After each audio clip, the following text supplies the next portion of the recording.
Hi, boys and girls. It's Mrs. Quinlan. I know it's been a long time since we've been together, and I hope that this finds you and your family safe and happy and healthy.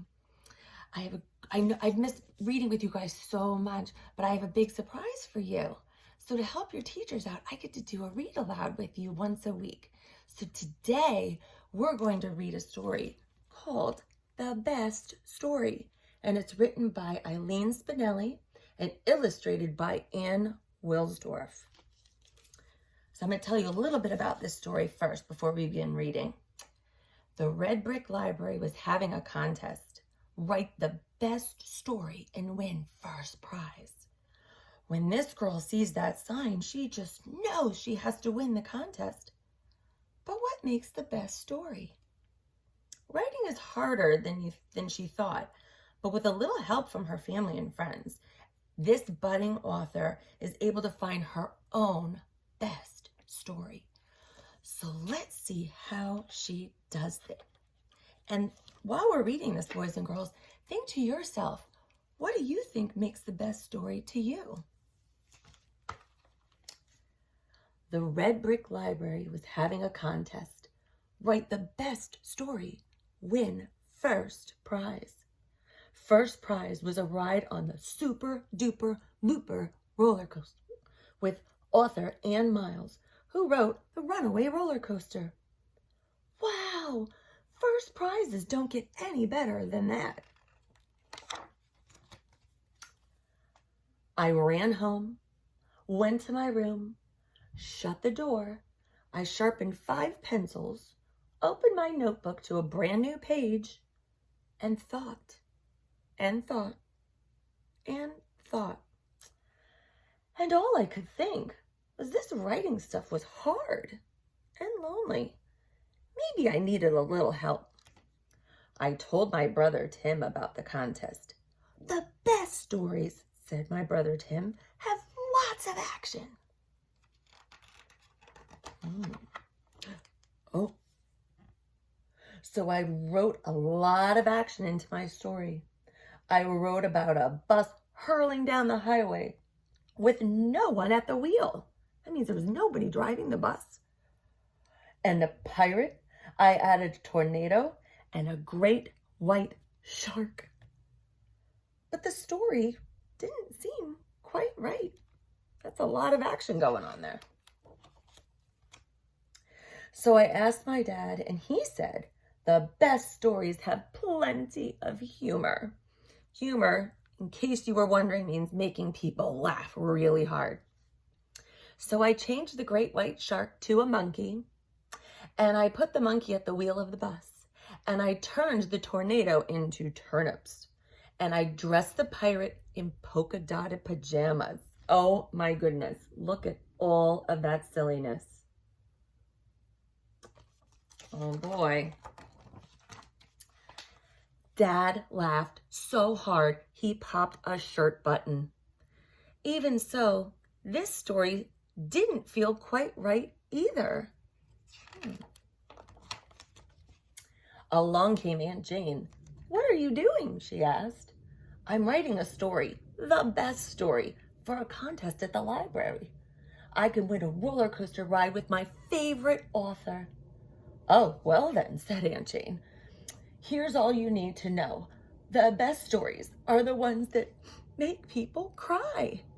So now we have lots of action, lots of funny stuff, and lots of things that make people cry. That's a lot going on in a story.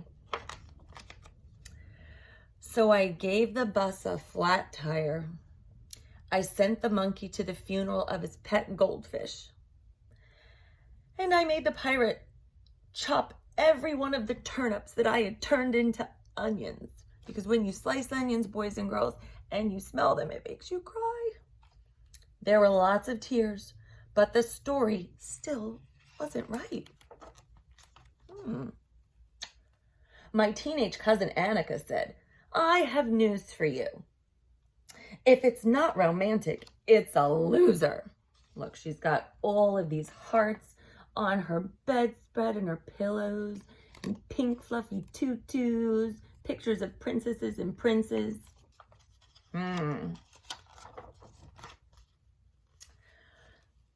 So the pirate introduced the monkey to his sister Grace, and they fell in love. And I turned the onions into wedding invitations, and everyone lived happily ever after. I wonder if this is going to work. Finally, my story was ready, so I read it to my family. I wonder what they're all going to think. Not enough action, said my brother Tim. Maybe the monkey can fall into the wedding cake, said Dad. That would really be funny. It's hard to cry at a wedding when the groom is a monkey, said Aunt Jane. Annika said it would be perfect if I added a kiss. Seems like everybody has their own opinions, huh? In all this time, my mother hadn't said a word, so I asked her, what do you think is the best story? She gave me a hug. I think the best story is one that comes from the heart, your own heart, which means your own ideas. That night after supper, I looked into my own heart and I rewrote my story. No more monkey, no more pirate, no more wedding invitations, no more happily ever after. My new best story is about my family and my two best friends, Tara and Josh. It's about my cat, Ollie, who sleeps on his back, and snow days and toast with strawberry jam. It's about fireworks and rainbows and bike rides. My biggest problem was keeping the story short. Once I started pulling things out of my heart, it was hard to stop. When my story was finished, I turned it in to the judges.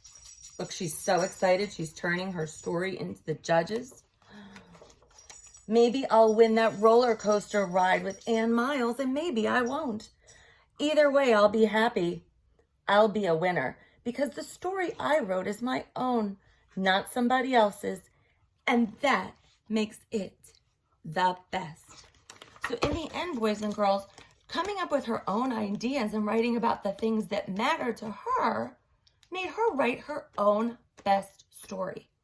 So as you're reading your books this week, I want you guys to think about what you think makes the best story to you. And I hope that this week brings your family safety and happiness and healthiness. Until next week.